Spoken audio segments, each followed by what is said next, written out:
오늘 우리에게 주신 하나님의 말씀은 마가복음 15장 16절로 23절 말씀입니다. 마가복음 15장 16절로 23절입니다. 다 찾으셨으면 한 절씩 교독하겠습니다. 제가 먼저 16절을 봉독해 드리겠습니다.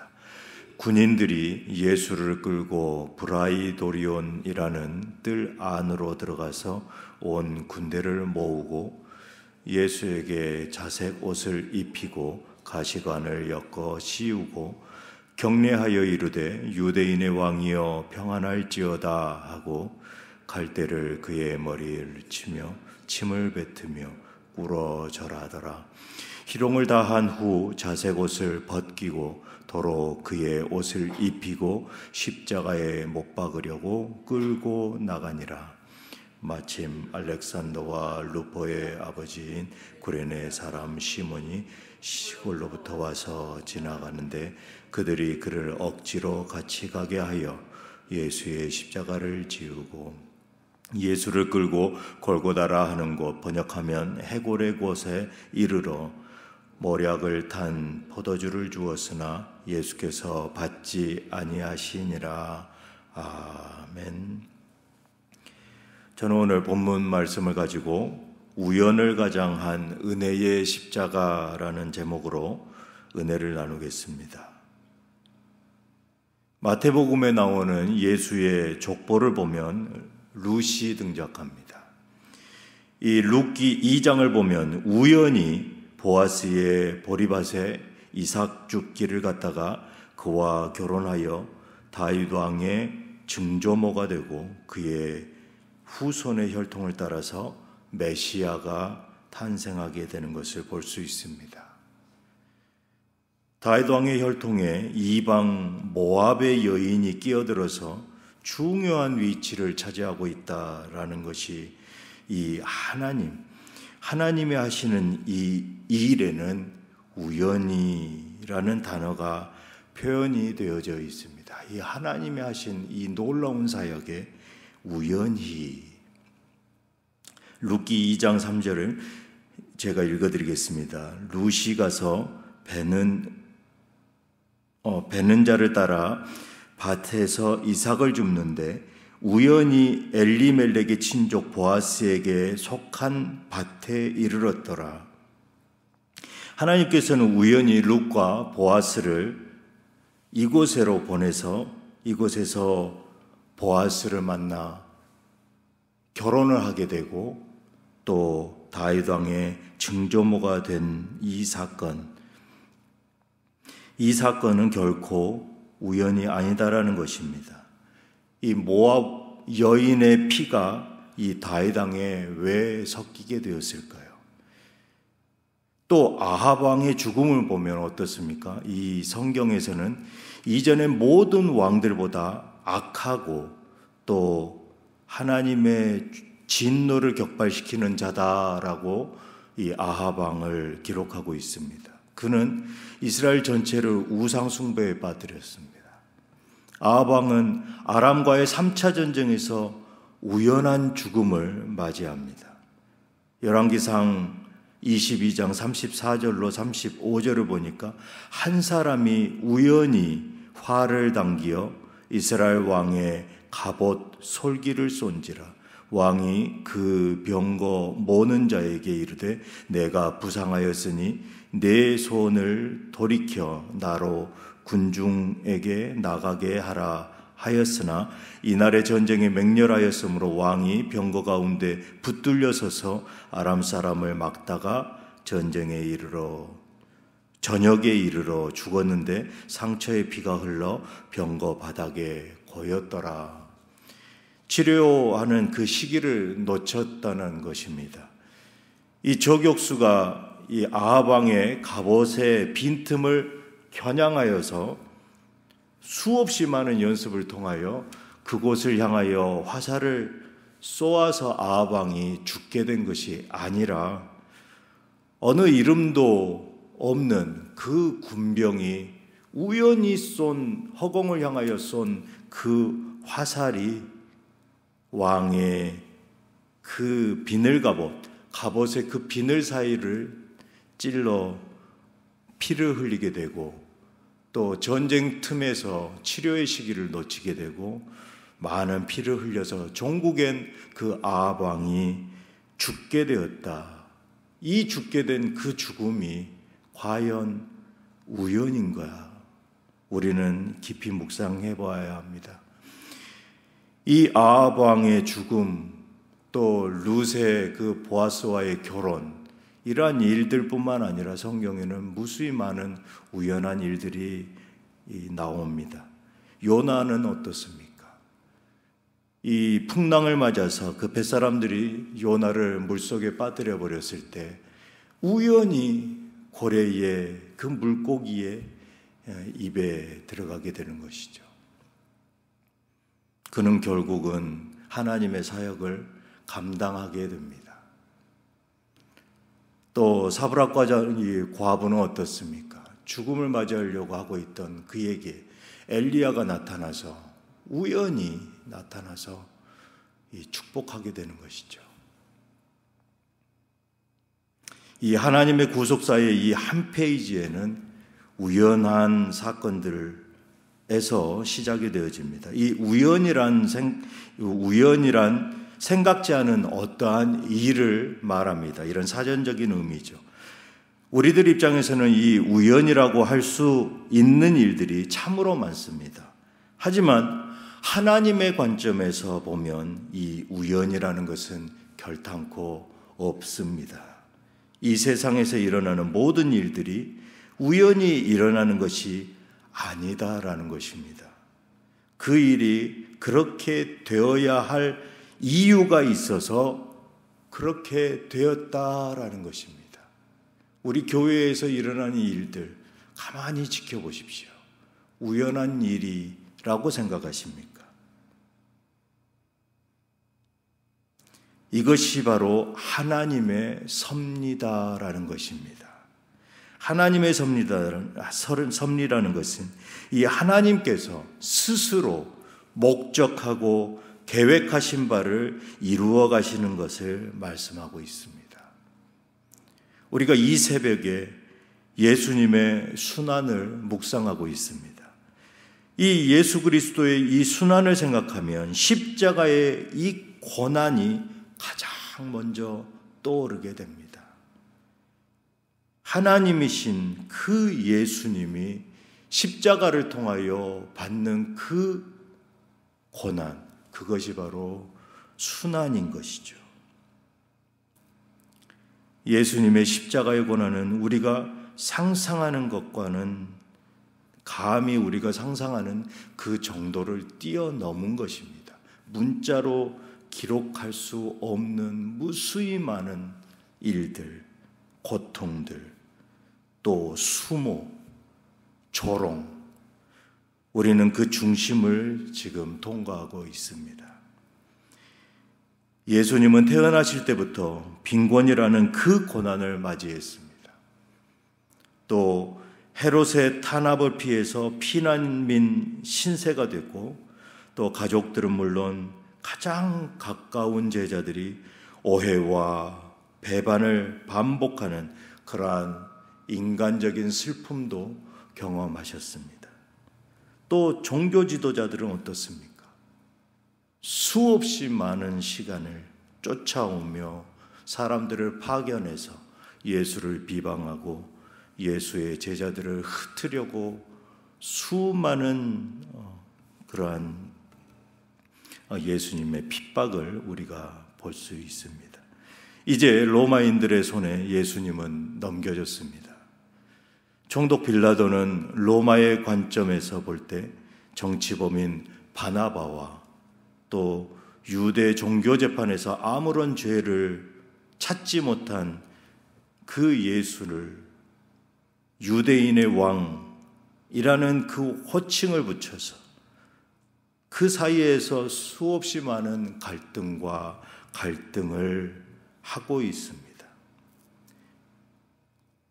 하지만 그는 정치적인 이유로 군중들의 요구를 따라서 바나바를 풀어주고 예수께 채찍질과 십자가형을 처하게 됩니다.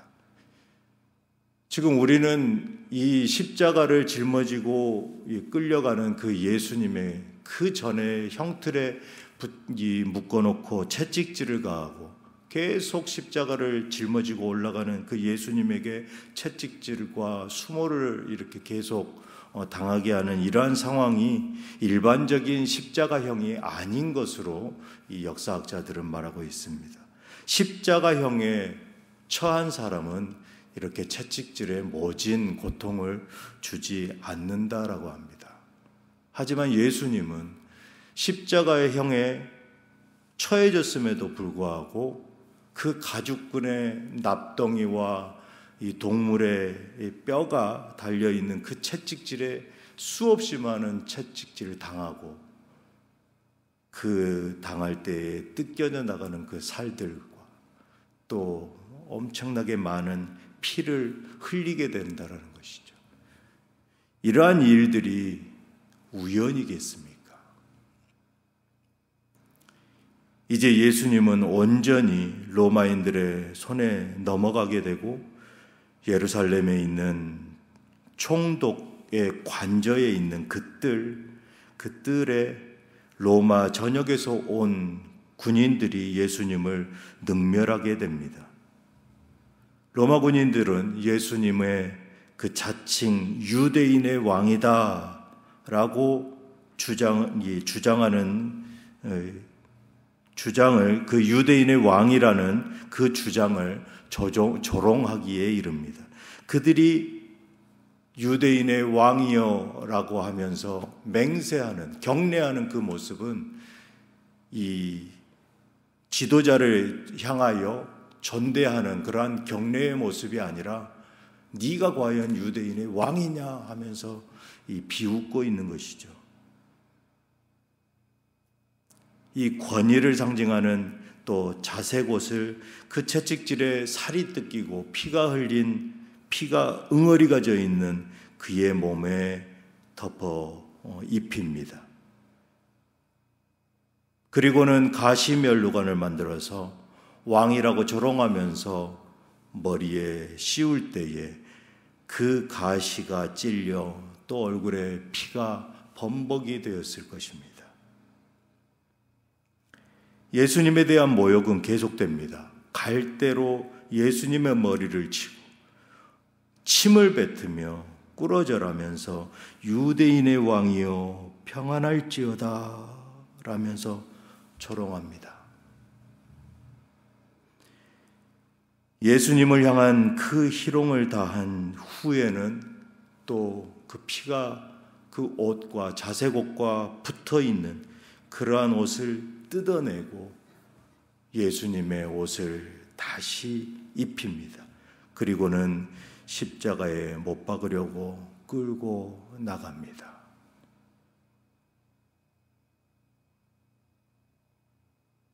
로마법에 십자가형을 당한 죄인은 자신이 못 박힐 그 십자가를 직접 메거나 아니면 가로 기둥만을 짊어지고 자신이 집행될 그 십자가형에 집행될 장소까지 그것을 짊어지고 올라가게 됩니다.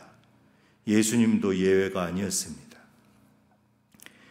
예수님은 자신의 그 십자가를 짊어지고 로마 총독 관저에서부터 십자가를 지고 골고다의 길을 가고 계십니다. 그러나 예수님은 이제 더 이상 십자가를 지고 가실 수 없게 됩니다. 한 발을 뛰다 쓰러지고 또 한 발을 뛰다 쓰러지고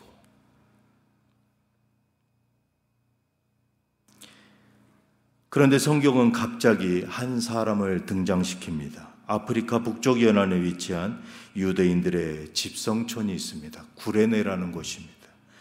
이 구레네에서 유월절 명절을 지키기 위해서 올라온 시몬이라고 한 사람이 우연히 그곳을 지나게 됩니다.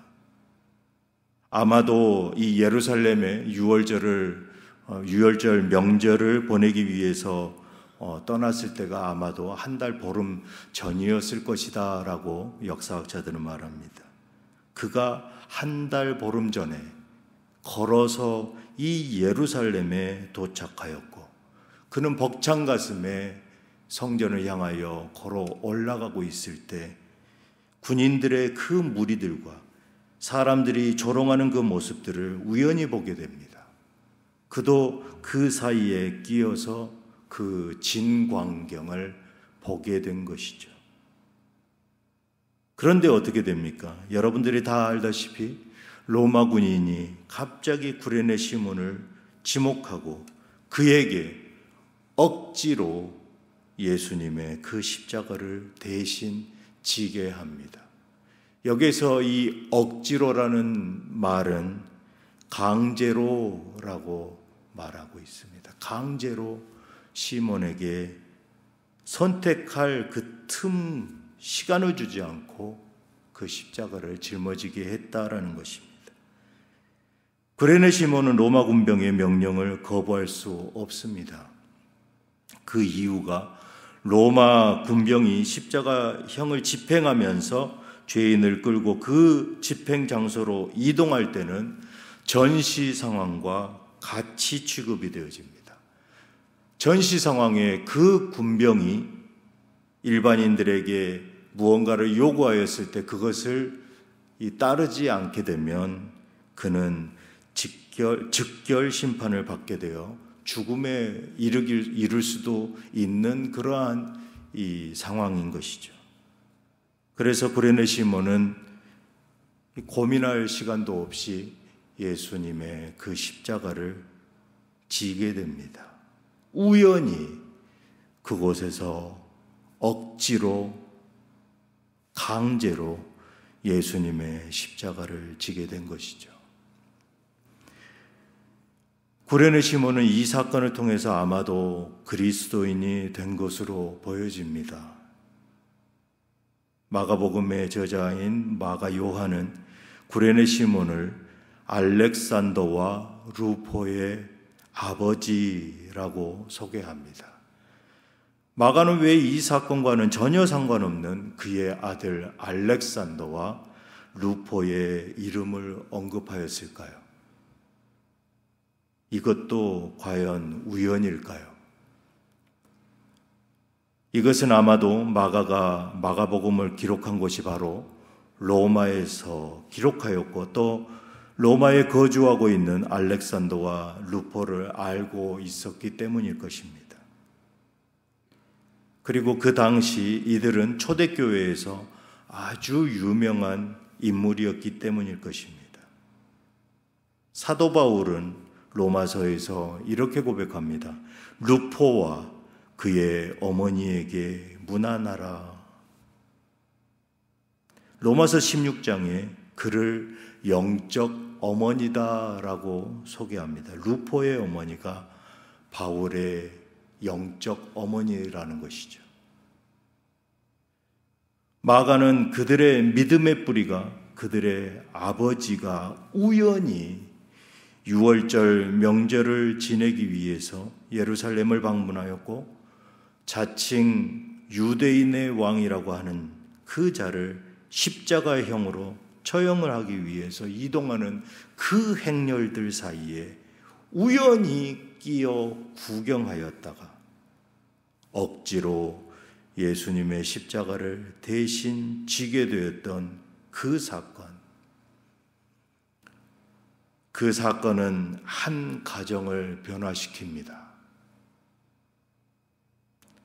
시몬의 가정은 모두 예수님의 복음을 받아들이고 그 복음을 전하는 크리스찬이 되었을 것이라는 암시로 구레네 시몬의 아들들의 이름을 기록하였을 것입니다.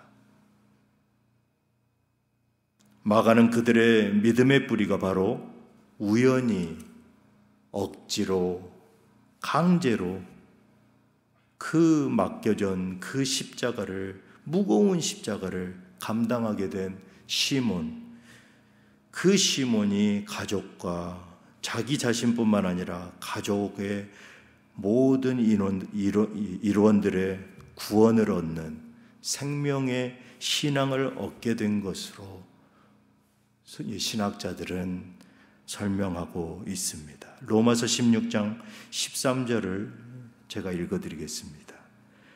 주 안에서 택하심을 입은 루포와 그의 어머니에게 문안하라. 그의 어머니는 곧 내 어머니니라. 주 안에서, 예수 그리스도 안에서 택하심을 입었다라는 것이죠. 예수님께서는 이미 자신의 죽음을 제자들에게 공공연히 말하고 있습니다. 하지만 그들은 깨닫지 못하죠. 전국엔 그가 십자가형을 받고 무수히 많은 그 채찍질을 당하고 이제 기진하여서 십자가를 짊어진 그 발이 떼지지 않고 쓰러지는 그 상황에 택하심을 받은 그 시몬, 로마서는 바울이 썼습니다. 또 바울이 로마 교회에 편지를 하며 부탁했습니다. 내 어머니이다. 그에게 문안을 부탁했습니다. 루포의 어머니는 시몬의 부인입니다. 바울이 구레네 사람 시몬의 아내를 내 어머니라고 할 만큼 교제가 깊었다라는 것이죠. 바울의 그 선교 사역에는 바로 이들이 뒤에 있었던 것입니다. 사도행전 13장 1절을 보면 안디옥 교회 재직 명단이 나옵니다. 바나바와 니게르라 하는 시므온과 구레네 사람 루기오라고 기록됩니다. 여기서 니게르라 하는 그 시므온이 바로 구레네 사람 시므온입니다. 니게르는 아프리카 니그로라는 뜻이고 시므온은 히브리식 이름의 시몬을 헬라식으로 표기한 것입니다.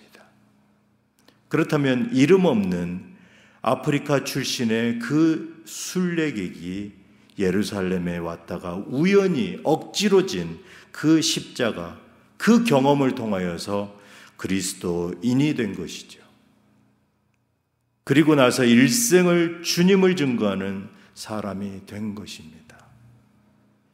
이후에 안디옥 교회에서, 로마 교회에서 존경받는 그러한 위대한 종교적인 지도자가 된 것이죠.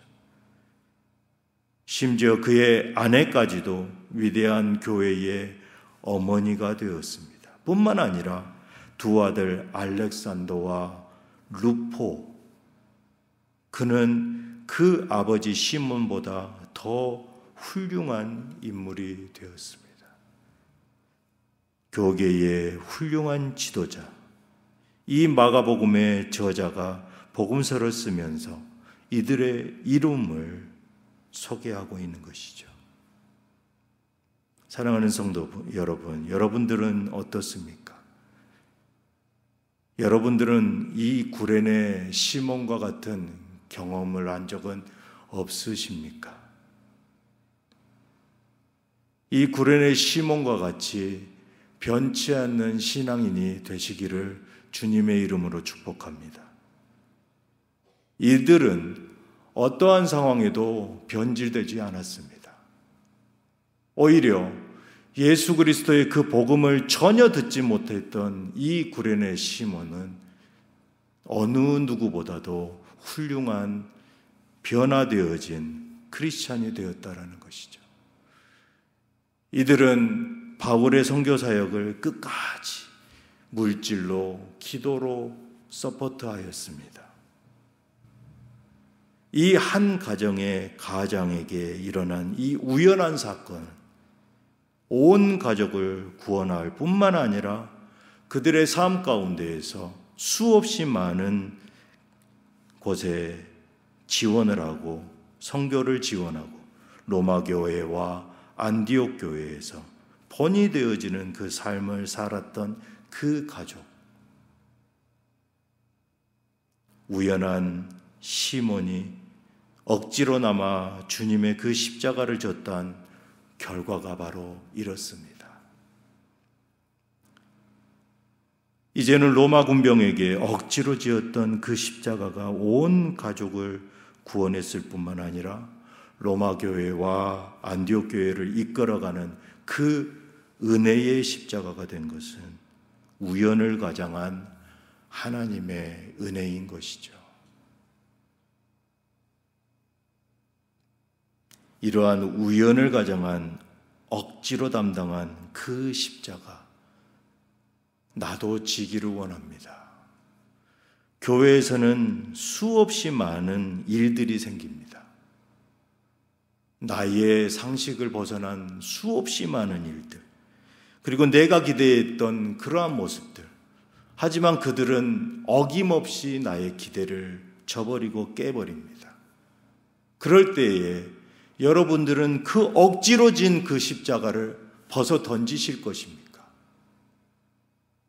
깊이 묵상하는 오늘이 되기를 원합니다. 나의 삶은 이제 그 억지로 진 그 십자가를 통하여 같이 못 박으시기 바랍니다. 그리고 우연을 가장한 나에게 주실 그 하나님의 은혜를 묵상하시며 시몬의 가정처럼 나와 나의 가정이 변화될 뿐만 아니라 내가 처한 모든 곳이 바로 복음의 사역지가 되시기를 주님의 이름으로 축복합니다. 기도하시겠습니다. 우리의 삶은 우연이 없음을 고백합니다. 하나님의 놀라운 섭리 가운데 억지로 지게 된 그 은혜의 십자가가 나와 내 가정을 변화시켜 주시옵소서. 나를 만나 주시옵소서.